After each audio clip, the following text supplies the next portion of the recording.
Hello दोस्तों, नमस्कार, खम्मा गणी, राम राम। आप सभी का एक बार फिर से हार्दिक स्वागत है आशीष क्लासेस पर। 15 जुलाई का फर्स्ट एडिटोरियल हम यहाँ डिस्कस करेंगे। उससे पहले बता दूं आपको इस एप्लीकेशन के बारे में। आशीष क्लासेस एप्लीकेशन आप डाउनलोड कर सकते हैं प्ले स्टोर से। डिस्क्रिप्शन में इसका लिंक दिया हुआ है। यहाँ पर आपको पेड कोर्सेज मिलेंगे। यहाँ आपको ग्रामर का बैच मिलेगा 0 to एडवांस लेवल का। कॉन्सेप्ट्स आप सीखेंगे, ना कि आप रटेंगे। साथ में एक ट्रांसलेशन का बैच चल रहा है, हिंदी टू इंग्लिश ट्रांसलेशन का, वो आप ज्वाइन कर सकते हैं, जहां पे अभी 39 क्लासेस हो चुकी हैं। ठीक है, वो क्लासेस भी आपको बहुत हेल्प करेंगी आपकी बेसिक इंग्लिश को इंप्रूव करने में, आपकी अंडरस्टैंडिंग डेवलप करने में। तो ये सब कुछ है इस पेड कोर्स वाले में। और यहाँ पे कुछ ई बुक्स भी अवेलेबल हैं। साथ ही एक और एप्लीकेशन है आशीष क्लासेस इंग्लिश। इसे आप डाउनलोड करते हैं प्ले स्टोर से, तो यहाँ पे आपको एसएससी प्रीवियस ईयर का बैच मिलेगा। ठीक है, प्रीवियस ईयर क्वेश्चन पेपर में 15, 16, 17 के पेपर्स हैं, फिर 18 के। उसके बाद मैंने नहीं बनाया, टाइम नहीं मिल पाया, लेकिन ये पेपर्स आप यहाँ पे देख सकते हैं कि आप अगर सोल्यूशन चाहें पेपर्स का तो पीडीएफ के साथ सोल्यूशन उपलब्ध है। हालांकि वो डिजिटल बोर्ड पर नहीं है। ग्रामर वाला कोर्स और ट्रांसलेशन वाला कोर्स डिजिटल बोर्ड पर उपलब्ध है। ठीक है, साथ ही यहाँ पे आपको मिलेगा क्लोज टेस्ट और पैराजम्बल का बैच, वो आप ज्वाइन कर सकते हैं। तो आइए स्टार्ट करते हैं आज का एडिटोरियल। और हमेशा की तरह पहले जानते हैं कि कौन से वर्ड्स यहाँ पे आपको देखने को मिलेंगे।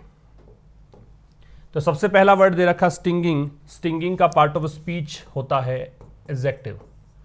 ठीक है, और इसका मतलब होगा स्ट्रॉन्ग या थरो, बहुत ही स्ट्रॉन्ग या बहुत ज़्यादा संपूर्ण रूप से, उसके लिए स्टिंगिंग का यूज़ करते हैं। काफ़ी कड़ा कह सकते हो और थरो कह सकते हो। थरो का मतलब संपूर्ण होता है या पूरी तरीके से कह सकते हो।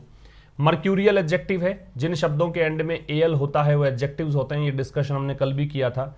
मर्क्यूरियल का मतलब होता है वोलेटाइल, या फिर आप कह सकते हो फीकल, या फिर आप इसे कह सकते हो चेंजेबल। ठीक है, यह है परिवर्तनीय, जो परिवर्तित होता रहता है उसे कहा जाता है मर्क्यूरियल। अफर्म ये एक वर्ब है। इसका मतलब होता है स्टेट या डिक्लेयर, घोषित करना। ठीक है, ओवर रूल वर्ब के रूप में यूज किया जाएगा। इसका मतलब है रिजेक्ट करना। ओवर रूल से मतलब है रिजेक्ट कर देना, मतलब खारिज कर देना, निरस्त कर देना। सेट असाइड फ्रेजल वर्ब है, और सेट असाइड से मतलब हो सकता है एक तरफ कर देना, ये इग्नोर करना होता है वैसे, लेकिन इसका मतलब आप कैंसिल भी कर सकते हो। ठीक है, ब्लो है, ये नाउन के रूप में ले सकते हैं। ब्लो का मतलब है हमला, धावा, ये सब कह सकते हो, अटैक कह दीजिए। या फिर ब्लो का मतलब एक प्रकार से सेटबैक कह सकते हो, कि आपको कोई झटका लगा है, सेटबैक। जोल्ट कह सकते हो। और विप है, वो नाउन है। ये एक ऑर्डर होता है ना, अ गवर्नमेंट ऑर्डर, एक ऑफिशियल ऑर्डर कह सकते हो। तो an order, ordering that, an order, ordering that the members of the party, द मेंबर्स of the party be present in parliament। मतलब संसद में उपस्थित होने के लिए जब भी कोई वोट, जैसे ट्रस्ट वोट, विश्वास मत वगैरह जब शो करना पड़ता है, या फिर आप कहें कि प्रूव करना पड़ता है, उस केस में आदेश निकाला जाता है। और उस आदेश में कहा जाता है कि मेंबर्स जो हैं पार्टी के, वो सदन में उपस्थित हों। और ये भी कहा जा सकता है कि एक पर्टिकुलर दिशा में वोट दो। ये सब होता है विप। ठीक है, पॉलिटिकल वर्ड है। तो आज का एडिटोरियल है शोइंग द वे आउट, और नेपाल की राजनीति को लेकर आर्टिकल है। दोनों ही जो आर्टिकल्स हैं आज के, पहला कोरोना विषयक था, दूसरा ये वाला था। तो मैंने ये यहाँ पे डिसाइड किया डिस्कस करने के। कोरोना वाले तो आर्टिकल्स हमने काफ़ी वो डिस्कस किए हैं। तो शोइंग द वे आउट हम डिस्कस करेंगे। बस आपसे ये चाहूँगा कि आप एंड तक देखिएगा, हर एक बात को नोट करना, और पिछले सेशंस का रिवीजन करके यहाँ पे आना। रिवीजन के बगैर सब बकवास है, चीज़ें कुछ समझ में नहीं आएगा। ठीक है, क्योंकि बहुत सारी चीज़ें ऐसी होती हैं जो रिवाइज होती हैं, रिपीट होती हैं। अगर आप रिपीट चीज़ों को नहीं पहचान पाते हो कि हमने पहले भी कभी देखा है, तो क्या फ़ायदा है, फिर पढ़ने का कोई मतलब नहीं है। और पूरा सेशन देखने की आदत डाल लीजिए। बीच में अगर 5-10 मिनट करके स्किप करने की आदत है तो फिर आप कुछ सीख नहीं पाओगे। शोइंग द वे आउट का मतलब क्या है? शो का मतलब दिखाना, वे आउट का मतलब देखो, एक तो वे आउट का मतलब बाहर का रास्ता दिखाना, एक वे आउट होता है सोल्यूशन। वे आउट का मतलब होता है किसी प्रॉब्लम को कैसे डील करना है, वो तरीका। तो यहाँ पे ये भी है कि कोर्ट ने यहाँ पे तरीका दिखाया है कि नेपाल की राजनीति में जो उथल पुथल मची हुई थी, ओली ने जो संसद को भंग कर दिया था, ओली ने सदन को भंग कर दिया था, उसके बाद में यहाँ पे कश्मकश थी कि किसकी सरकार बनेगी, कि ओली के पास तो समर्थन इतना था नहीं। तो यहाँ पे कोर्ट ने एक तरीका निकाल लिया है कि इस समस्या से डील कैसे करें। प्रधानमंत्री के दावेदारी के लिए रास्ता यहाँ पे वापस से क्लियर कर दिया है कि अब नया प्रधानमंत्री यहाँ पे बन सकता है, और ओली को यहाँ पे हटा दिया गया है, और जो भंग की गई थी लोकसभा को, उसको इन्होंने फिर से स्टार्ट करने की बात की है। तो ये सब चीज़ें यहाँ पे देखने को मिलेंगी आपको। बस आप एक लाइक और एक शेयर ज़रूर कर दीजिएगा, क्योंकि ये चीज़ें बहुत सपोर्ट करती हैं किसी भी एजुकेटर को। साथ में आप लोग ज़रूर से ध्यान रखें कि जो भी आपने एक नोटबुक डाल रखी है, जो कुछ भी शब्द आपने अभी तक नोट किए हैं, बस आप ये इंश्योर करें कि वो सब चीज़ें आपको याद हैं, क्योंकि उसके लिए आपको रिवीजन करना पड़ेगा। याद अगर आ रही है हर एक चीज़ अभी तक पढ़ाया जितना, जब से भी आपने चैनल ज्वाइन किया हो, चाहे 2 महीने हुए हो, 3 महीने हुए हो, जितने भी वर्ड्स आपने सीखे हैं वो सारे के सारे अगर आपको याद आते हैं तो निश्चित रूप से आपकी इंग्लिश बिल्कुल अप टू द मार्क है। आइए स्टार्ट करते हैं। जो नए स्टूडेंट हैं उनको बता देता हूं कि जो अंडरलाइंड पार्ट है वो सारे सब्जेक्ट हैं, इसकी वर्ब मैं बताऊंगा आपको। ये जो अलग कलर में आपको दिख रहा हो, ठीक है, मुझे तो यहाँ दिख रहा है, कैमरे में पता नहीं किस प्रकार कलर दिख रहा होगा ये, तो ये कलर है, ये इसलिए है क्योंकि ये वर्ड्स हमें पता होने चाहिए, ये डिफ़िकल्ट वर्ड्स हैं। काफ़ी सारे वर्ड्स का डिस्क्रिप्शन तो मैं यहाँ दे देता हूँ आपको, हम सेशन के स्टार्ट में भी डिस्कस कर चुके हैं 7 वर्ड्स, यहाँ पे भी आपको मिल जाएगा बॉक्स में, ठीक है। और आप अगर पेड कोर्स ज्वाइन करते हैं तो इसका एग्जाम्पल सेंटेंस सहित जो PDF होता है वो सब उपलब्ध होता ही है। In what must be a deja vu movement. Deja vu का मतलब क्या होता है? डेशावू से मतलब होता है एक ऐसी फीलिंग जो आपको ऐसा लगे कि वो पहले भी आप एक्सपीरियंस कर चुके हो, कोई ऐसी फीलिंग जो आप पहले एक्सपीरियंस कर चुके हो उसे डेशावू कहते हैं, ठीक है। तो इन वॉट मस्ट बी, इसमें किसमें कि what must be a deja vu movement, जो कि निश्चित रूप से होना चाहिए। मस्ट है वो सर्टेनिटी के लिए आता है, निश्चितता के लिए आता है, निश्चित रूप से होना चाहिए क्या, एक डेशावू मूवमेंट, एक ऐसा क्षण जो पहले भी एक्सपीरियंस किया जा चुका है। किसके लिए? For outgoing prime minister KP Oli. Outgoing का मतलब अभी सत्ता छोड़कर जा रहे हैं, अब इनका वो पद नहीं रहा, तो इनके लिए प्रधानमंत्री KP ओली और प्रेसिडेंट विद्या देवी भंडारी, इन दोनों के लिए जो हो सकता है निश्चित रूप से होना चाहिए डेशावू मूवमेंट, क्योंकि ऐसा इन्होंने पहले भी एक्सपीरियंस किया है। तो ऐसा करने में सुप्रीम कोर्ट ऑफ नेपाल जो है उसने क्या कर दिया है? सेट असाइड कर दिया है। सेट असाइड का मतलब क्या होता है बताया था, रिजेक्ट करना कह सकते हो, इग्नोर करना कह सकते हो। तो सुप्रीम कोर्ट ऑफ नेपाल जो है उसने रिजेक्ट कर दिया है देयर डिसोल्यूशन, कि उन्होंने डिसोल्व किया था। डिसोल्यूशन क्या होता है? डिसोल्यूशन का मतलब किसी चीज को एंड करना, एंडिंग कह सकते हो, ठीक है। किसी चीज को आप कह सकते हो डिसकंटिन्यूएशन जो होता है, डिसकंटिन्यूएशन, इसे भी आप डिसोल्यूशन कह सकते हो, ठीक है। तो इन्होंने भंग किया था, क्या भंग किया था वो देखो यहां दे रखा है। डिसोल्यूशन किया था हाउस ऑफ रिप्रेजेंटेटिव्स का, जैसे हमारे सदन है लोकसभा राज्यसभा, ऐसे वहां पे एक सदन है हाउस ऑफ रिप्रेजेंटेटिव्स, इसको इन्होंने भंग कर दिया था। तो उसको सुप्रीम कोर्ट ऑफ नेपाल ने क्या कर दिया है? सेट असाइड कर दिया है। क्या कर दिया? सेट असाइड का मतलब क्या हो गया? रिजेक्ट कर दिया है। और ये कब की बात है? मई के महीने की बात है, ठीक है। फिर समझ लीजिए इसमें 2 सब्जेक्ट है। वॉट की वर्ब तो मस्ट है, मस्ट बी है, मस्ट मॉडल है तो आगे V0 है। मॉडल के साथ में हमेशा बेस फॉर्म का प्रयोग हम करते हैं। और सुप्रीम कोर्ट जो दे रखा है इसकी वर्ब है वो सेट असाइड है, ठीक है। तो उस चीज में कि जो होनी चाहिए डेशावू मूवमेंट, निश्चित रूप से एक ऐसा क्षण, ऐसा पल होना चाहिए जो इन्होंने पहले भी एक्सपीरियंस किया है। किसके लिए? इन 2 व्यक्तियों के लिए, एक प्रधानमंत्री एक राष्ट्रपति हैं। ऐसा करने में सुप्रीम कोर्ट ऑफ नेपाल जो है उन्होंने उनका जो डिसोल्यूशन था, उन्होंने एक सदन को डिसोल्व कर दिया था मई के महीने में, इसको भी कैंसिल कर दिया है, ठीक है। आगे देखिए the apex court. Apex court supreme court के लिए आ रहा है, सर्वोच्च। एपेक्स का मतलब सर्वोच्च होता है, टॉप होता है। तो सर्वोच्च न्यायालय जो है हेड इन फेब्रवरी, अभी इन फेब्रवरी को हटा दोगे तो समझ में आएगा कि हेड के बाद थर्ड फॉर्म आ रही है। ओवर रूल का मतलब क्या बताया था? ओवर रूल का मतलब रिजेक्ट करना होता है, ठीक है। तो यहां पे एपेक्स कोर्ट जो है उसने रिजेक्ट भी कह सकते हो, कैंसिल भी कह सकते हो, है ना, रिपील भी कह सकते हो। तो ये सब मतलब होते हैं ओवर रूल के। कैंसिल भी कह सकते हो, रिपील भी कह सकते हो, खारिज करना कहा जा सकता है, निरस्त करना कहा जा सकता है, किसी भी नियम आदि का रद्द कर देना कहा जा सकता है। ये तो ओवर रूल सुनते ही होंगे आप मूवीज में कि कोई वकील है वो कुछ अपनी दलीलें पेश कर रहा है तो जज कहते हैं कि भाई ओवर रूल्ड, है ना, तो इसका मतलब ये है कि उन्होंने उसकी बात को नहीं माना है, उसकी बात को स्वीकार नहीं किया है। तो एपेक्स कोर्ट जो है उसने फरवरी में क्या किया, इसने एपेक्स कोर्ट ने फरवरी में कैंसिल कर दिया। ठीक है, क्या कैंसिल कर दिया, मिस्टर ओली के डिसीजन को।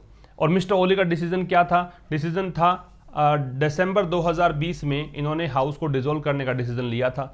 डिसॉल्व का मतलब वही एंड करने का डिसीजन, भंग करने का निर्णय। एज वेल का मतलब भी, टू के अर्थ में आ रहा है, TOO के अर्थ में।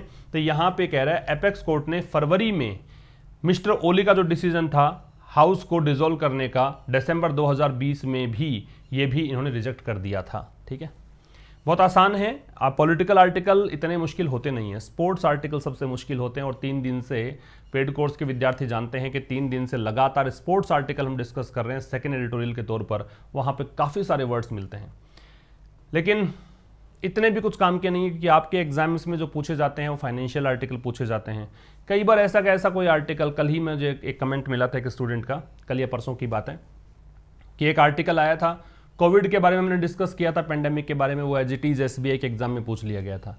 तो ये चीज़ें पढ़ने से ये भी फायदा है कि अगर आप एक बार देख चुके होंगे तो आपके लिए डेशा वो मूवमेंट साबित होगा, है ना, कि आपने पहले देख लिया तो फिर वो आपको लगेगा कि हाँ मैंने देखा हुआ है, और आपका एक कॉन्फिडेंस ही अलग स्तर पे होता है। फिर आगे कह रहा है बट दिस टाइम, लेकिन इस बार द रूलिंग का मतलब डिसीजन है, ये जो कोर्ट का डिसीजन है भाई, दिसंबर 2020 का निर्णय था उसको भी फरवरी के अंदर यहाँ पे कैंसिल कर दिया था।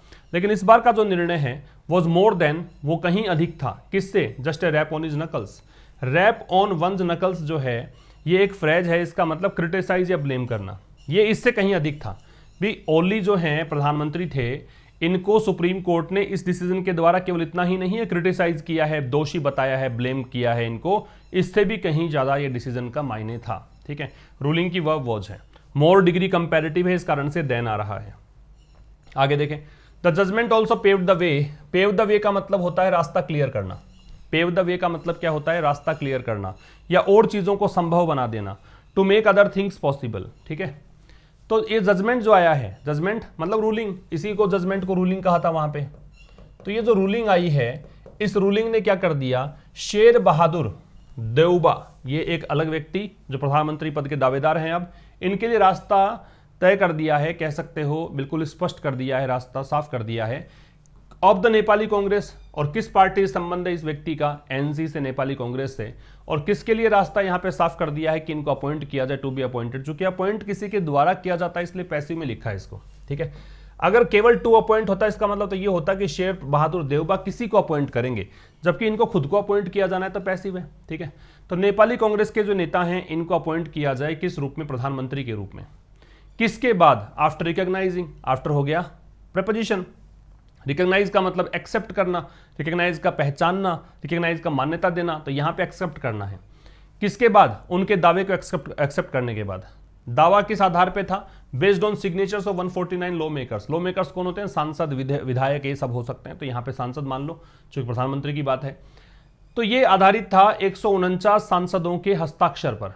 ठीक है, और ये हस्ताक्षर किससे लिए गए थे, अक्रॉस डिफरेंट पार्टीज, अलग अलग पार्टीज के लॉ मेकर्स ने हस्ताक्षर किए थे। अफर्मिंग, अफर्म का मतलब क्या होता है, डिक्लेयर या स्टेट, घोषित करते हुए, बोलते हुए, बताते हुए अपना सपोर्ट। इन लॉ मेकर्स ने कहा था कि हमारा सपोर्ट है तुम्हें।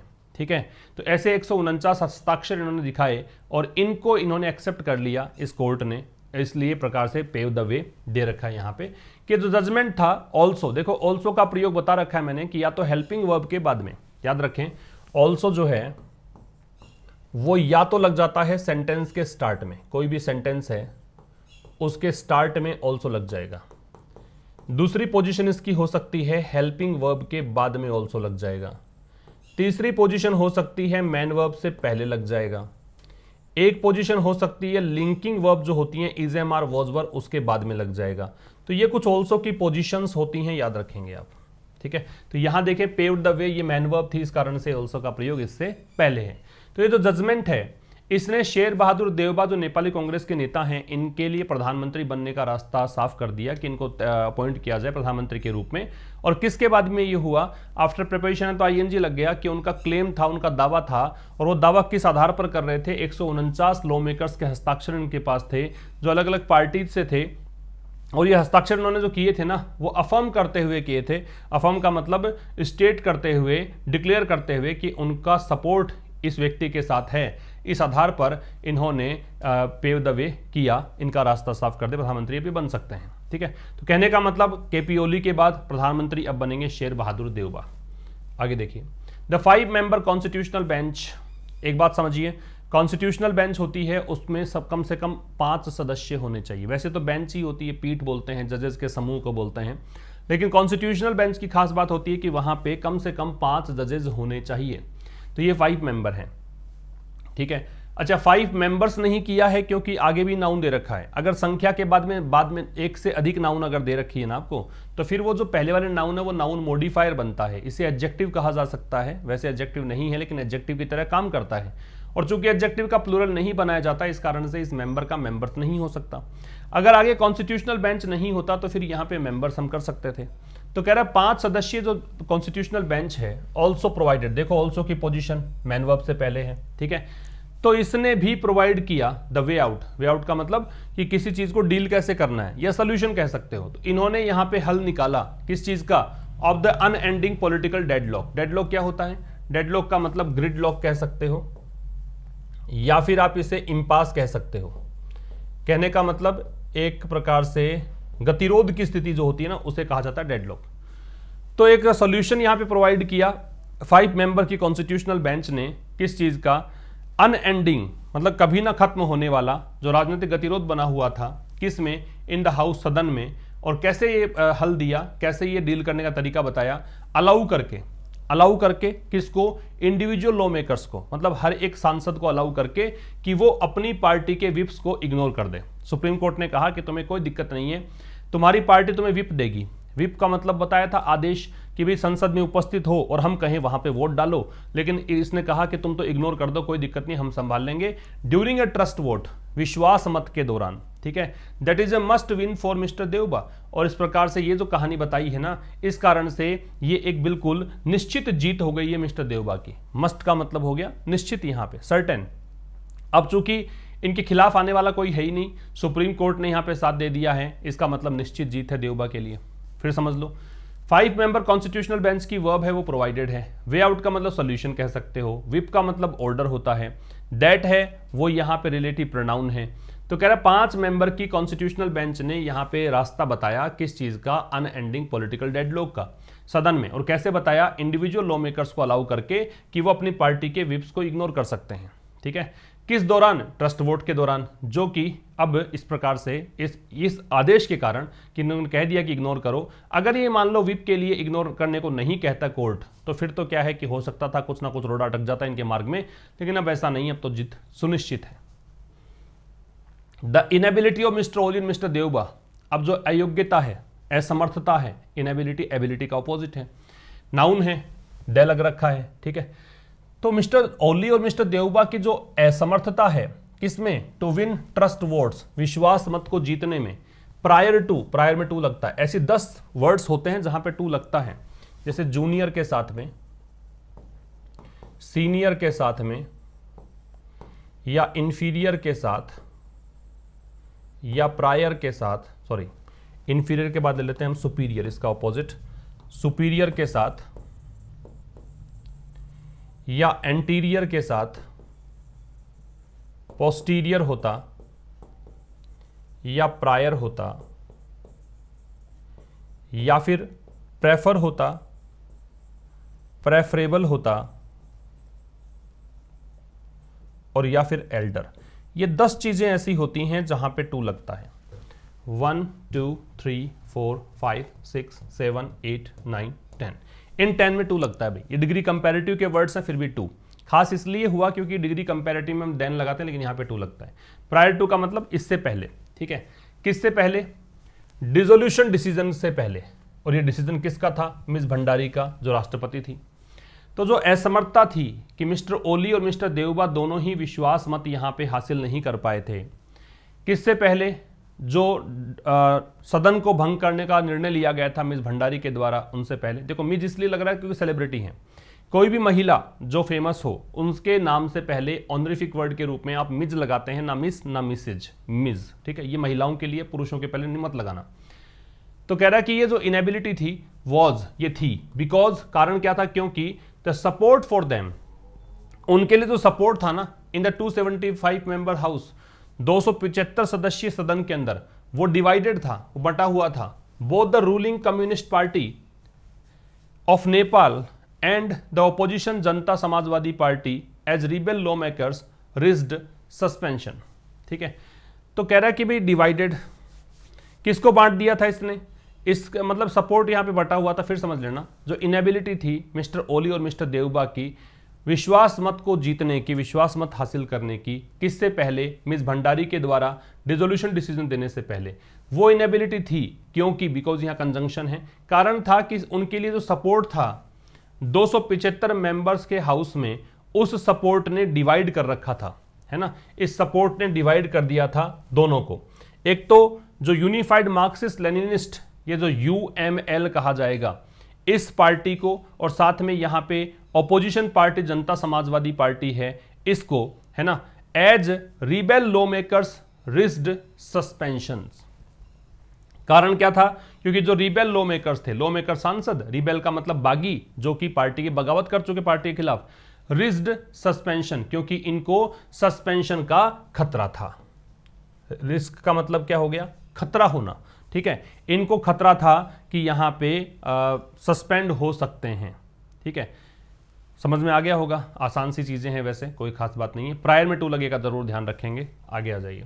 The court's decision earlier in the year to derecognise the merged Nepal. देखो, रिकॉग्नाइज का मतलब एक्सेप्ट करना है, डी रिकॉग्नाइज का मतलब एक्सेप्ट नहीं करना है, रिजेक्ट कर देना है। तो कोर्ट का डिसीजन तो था साल के शुरुआत में, अर्लियर टाइम में पहले के लिए आता है, और अर्लियर का ऑपोजिट लेटर होता है LATER। अर्लियर का प्रयोग करेंगे टाइम में पहले के लिए, इसका ऑपोजिट हम लेंगे लेटर, और ये टाइम के लिए आते हैं दोनों ही वर्ड्स। तो कोर्ट का डिसीजन तो था साल के शुरुआत में, to derecognise the merged Nepal communist party. क्या डिसीजन, कि ये जो विलय जिसका हो गया था, मर्ज्ड, ये पास्ट पार्टिसिपल है, जिन पार्टीज का विलय हो चुका था, नेपाल कम्युनिस्ट पार्टी NCP की बात कर रहा है, जो ये मर्ज्ड पार्टी थी, इस पार्टी को डी रिकॉग्नाइज करने का डिसीजन, कि इसको एक्सेप्ट नहीं करेंगे, ये डिसीजन तो था वॉज, ये वॉज इसकी वर्ब है। अनदर फैक्टर टू, ये एक और कारण था इसका। ठीक है, पहले भी कारण बताया इस स्लाइड में, एक कारण ये भी था। तो कोर्ट का जो डिसीजन था इस साल के शुरुआत में, NCP जो मर्ज्ड थी, दो पार्टियों से मिलकर बनी थी, इनको डी रिकॉग्नाइज करने का, वो भी एक और कारण था। Mister Oli had minority support, mister Oli को सपोर्ट कम था। माइनॉरिटी का अपोजिट मेजोरिटी होता है, माइनॉरिटी अल्पसंख्यक को बोलते हैं, कम संख्या में सपोर्ट था। विद इन, किसके भीतर, विद इन का मतलब होता है के भीतर, इसके लिए एक वर्ड होता है इंट्रा। ठीक है, इंट्रा का मतलब विद इन, के भीतर, किसके भीतर, मर्ज्ड NCP, जो ये जिसका विलय हो गया था ना, दो पार्टी मिलकर NCP बनी थी, UML और जो दे रखा था आपको ये JSP, इन जोड़ों को जोड़ के, तो इसके भीतर यहां माइनॉरिटी सपोर्ट इनको प्राप्त था। बट हिज फैक्शन, फैक्शन का मतलब गुट होता है भाई, फैक्शन का मतलब ग्रुप कह सकते हो, गुट कह सकते हो। रिटेन का मतलब मेंटेन करना होता है, बनाए रखना होता है। लेकिन उनका जो गुट था, रिटेन द एंडोर्समेंट, उसने समर्थन बनाए रखा। एंडोर्समेंट का मतलब होता है सपोर्ट, एंडोर्समेंट का मतलब होता है सपोर्ट, लेकिन इसने समर्थन बनाए रखा, किसका, of the bulk of the legislators. Legislators विधायक या सांसद कह दीजिए यहां पे, बल्क का मतलब बहुत बड़ी संख्या में, समूह में, इन द डीमर्ज्ड UML, किसमें, डीमर्ज्ड UML में, UML जो कि डीमर्ज हो गई थी, मर्ज का विलय होना, डीमर्ज का सेपरेट हो जाना, उल्टा हो गया। ठीक है, तो मिस्टर ओली को NCP के भीतर तो कम सपोर्ट था, लेकिन उनका जो गुट था, उसने जो लेजिस्लेटर्स थे अधिक संख्या में, उनका सपोर्ट बनाए रखा, किसमें, UML में। UML से अलग होकर जो ये आए थे, उसको सपोर्ट बनाए रखा। द रिबेल्स मतलब बागी, लेड बाई, जिनका नेतृत्व किसने किया, माधव नेपाल एंड झालानाथ खनाल, इनके द्वारा नेतृत्व में जो ये रिबेल्स था। जो लेड बाई जो होता है प्रेपोजिशन फ्रेज है, और आपको पता होना चाहिए कि प्रेपोजिशन या प्रेपोजिशनल फ्रेज जो होती है, उसके बाद में आपको ऑब्जेक्ट मिलेगा, सब्जेक्ट नहीं मिलेगा। इसका मतलब अगर आपको क्रिया लगानी है तो इससे पहले वाले वर्ड सब्जेक्ट के अकॉर्डिंग लगाएं, उसके बाद वाले वर्ड्स के अकॉर्डिंग ना लगाएं।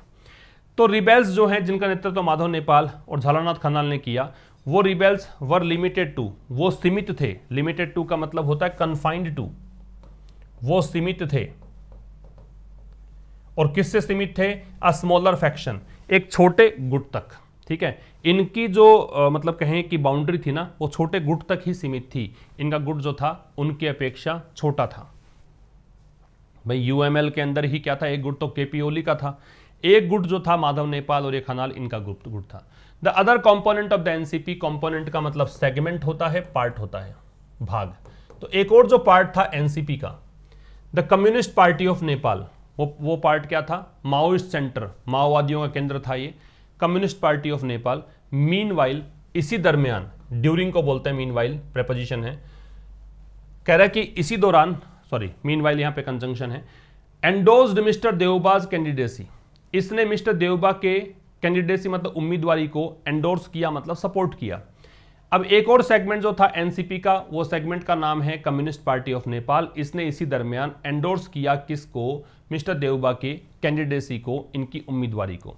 वाइल जबकि the JSP was split vertically, देखो स्प्लिट का बिखरना होता है, डिवाइड होना होता है।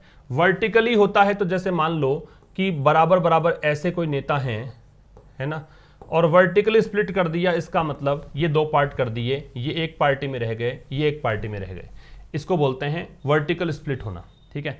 जबकि जेएसपी जो पार्टी है वो बटी हुई थी वर्टिकल फॉर्म में, कहने का मतलब उसके अंदर दो अलग अलग पार्ट्स बन गए समान कद्दावर नेताओं के।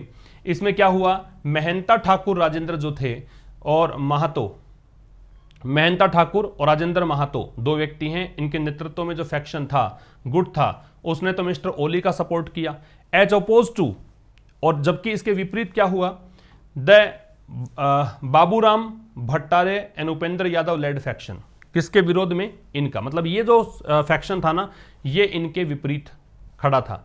एक तरफ थे ठाकुर और राजेंद्र महातो, दूसरी तरफ का जो फैक्शन बन गया वो इनके नेतृत्व में बन गया, ठीक है। ज़्यादा कोई खास बातें नहीं है, बस सब्जेक्ट वर्ब देख लो। ये कम्युनिस्ट पार्टी ऑफ नेपाल है, इसकी वर्ब एंडोर्स है, जेएसपी सब्जेक्ट है, इसकी वर्ब वॉज है, और स्प्लिट है, उसकी तीनों फॉर्म सेम होती है, स्प्लिट स्प्लिट स्प्लिट, तो यहाँ पे ये थर्ड फॉर्म क्योंकि वॉज के साथ दे रखा है। आगे देखिए, it remains to be seen, ये देखा जाना बाकी है, it remains to be seen, इसे देखा जाना बाकी है, ये पैसिव वॉइस है, बी के साथ थर्ड फॉर्म। वेदर, क्या चीज देखनी बाकी है, कि क्या the law makers will now vote, कि क्या जो ये सांसद हैं क्या ये वोट करेंगे या वोट देंगे, बेस्ड ऑन, किसके आधार पर, their individual agency. Individual agency का मतलब ये मान लो कि अपनी खुद की इच्छा के आधार पर, फ्री विल के आधार पर, फ्री चॉइस के आधार पर। तो अब ये देखा जाना बाकी है कि क्या जो लॉ मेकर्स हैं वो वोट देंगे किसके आधार पर, अपनी व्यक्तिगत इच्छा के आधार पर, क्योंकि अब जो सस्पेंशन का डर है वो चला गया, क्योंकि कोर्ट ने कह दिया कि तुम्हारी पार्टी तुम्हें विप देगी, तुम्हें इग्नोर कर देना है, कोई खास बात नहीं है, ठीक है। अब सस्पेंशन का डर रहा नहीं, तो क्या ये वोट अपनी इच्छा से देंगे, ये देखना बाकी है। लॉ मेकर्स जो हैं, इसकी वर्ब तो विल वोट है, नाउ एडवर्ब है, एडवर्ब ऑफ टाइम है, इट की वर्ब है वो रिमेन्स है। There is no guarantee, guarantee की स्पेलिंग बहुत इंपॉर्टेंट है, कई बार एग्जाम में पूछी जा चुकी है, पूछी जा सकती है, याद रखें। नो है वो डिटर्मिनर होता है, नो डिटर्मिनर तो ये नाउन है, और नो गारंटी है सब्जेक्ट है, इसकी वर्ब इज है, क्योंकि देयर से स्टार्ट हुआ है तो इन्वर्जन लगेगा, वर्ब है वो सब्जेक्ट से पहले आएगी, तो कोई गारंटी नहीं है that mister Deuba will win a trust vote. किस बात की, कि मिस्टर देवबा जो है ट्रस्ट वोट यहां पे प्राप्त कर लेंगे, ऐसी कोई गारंटी नहीं है। As he must secure the support of the rebel factions, कारण क्या है, क्योंकि उन्हें सिक्योर करना पड़ेगा, सिक्योर का हासिल करना, ऑब्टेन करना, गेन करना, क्या, सपोर्ट, किसका, रिबेल फैक्शंस का, उन गुटों का जो कि बागी हैं, ठीक है, और किसके भीतर, यूएमएल के भीतर और जेएसपी के भीतर, समझ रहे हो। फिर समझना, देयर इज नो गारंटी, ऐसी कोई गारंटी नहीं है कि मिस्टर देवबा जो हैं वो ट्रस्ट वोट हासिल कर लेंगे, क्योंकि उन्हें यहां पे सिक्योर करना पड़ेगा। वे ट्रस्ट वोट हासिल करने का मतलब ये है कि इनको यूएमएल और जेएसपी के भीतर जो रिबेल फैक्शंस बन रखे हैं उनका भी समर्थन चाहिए ही चाहिए, मस्ट है, तो वो निश्चित रूप से ऐसा करना पड़ेगा, बाध्यता है। The Madhav Nepal led faction, अब ये कौन सा गुट है जिसका नेतृत्व माधव नेपाल कर रहे हैं, विच रिलेटिव प्रोनाउन है तो इसके लिए आ रहा है, इसकी वर्ब हो गई has not endorse mister Oli, endorse का समर्थन करना। तो माधव नेपाल के नेतृत्व वाला जो गुट है जिसने कि मिस्टर ओली का समर्थन नहीं किया, और वेलकम द जजमेंट, और जजमेंट का स्वागत किया, ठीक है, इसने मिस्टर ओली का सपोर्ट नहीं किया, जो कि कोर्ट का जजमेंट उसका स्वागत किया। Has also been a mercurial force, mercurial का मतलब होता है चेंजेबल, जो लगातार बदलता रहे, लिख लीजिएगा, बताया था वैसे मैंने आपको, वॉलेटाइल कह सकते हो, फिकल कह सकते हो, चेंजेबल कह सकते हो। तो ये एक परिवर्तनशील है, स्थिर नहीं है इनका कुछ कि डिसीजन इनका फर्म है, ऐसा पता नहीं है, हो सकता किधर भी ये स्विंग हो जाएं। Undecided on joining hands with the opposition, ये अनिर्णायक स्थिति में है कि क्या ये ऑपोजिशन के साथ हाथ मिलाएंगे इन दिस न्यू सिचुएशन, इस नई स्थिति में, पता नहीं है। तो माधव नेपाल के नेतृत्व वाला जो ये गुट है जिसने कि मिस्टर ओली को सपोर्ट किया और डिसीजन का समर्थन किया, जजमेंट का समर्थन किया, ये भी एक मर्क्यूरियल फोर्स है जो कि अनिर्णायक स्थिति में है। किस लिए कि इस नई सिचुएशन में ऑपोजिशन के साथ हाथ मिलाएंगे कि नहीं, पता नहीं है इनका। तो इनके बारे में भी निश्चित नहीं करते कि देवबा इनके कारण कुछ बन जाएंगे, पता नहीं है। फिर कह रहा है कि नेवरदलेस, नेवरदलेस मतलब यट, फिर भी, इसका मतलब यट होता है कंजंक्शन है, फिर भी। This is a blow to mister Oli, ये एक झटका है ओली के लिए। ब्लो का मतलब शॉक, सेटबैक या जोल्ट लिख रखा है नीचे।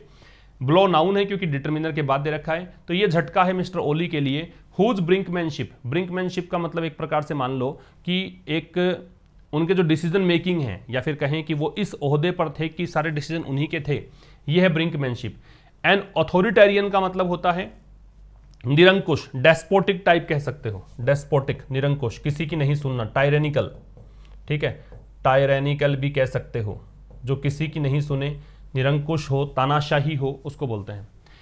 तो फिर भी ये एक झटका है मिस्टर ओली को, जिनका की ब्रिंकमैनशिप और ऑथोरिटेरियन टेंडेंसी, टेंडेंसी का प्रवृत्ति, उनकी प्रवृत्ति कैसी थी, मनमानी करने की, कि वो करेंगे वैसा ही, तानाशाही पूर्ण रवैया उनका था।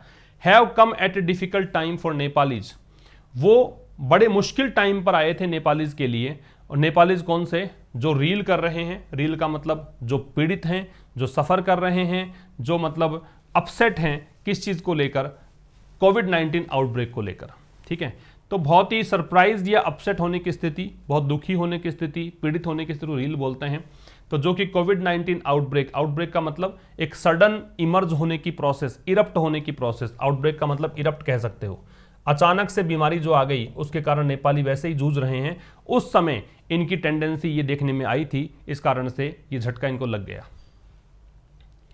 It is also a stinging rebuke, stinging का मतलब क्या, थरो कहा जा सकता है, स्ट्रॉन्ग कहा जा सकता है, वेरी स्ट्रॉन्ग या थरो। रिब्यूक का मतलब होता है एक प्रकार से स्कोल्डिंग कह सकते हो, चाइल्ड कह सकते हो, डांटना कह सकते हो।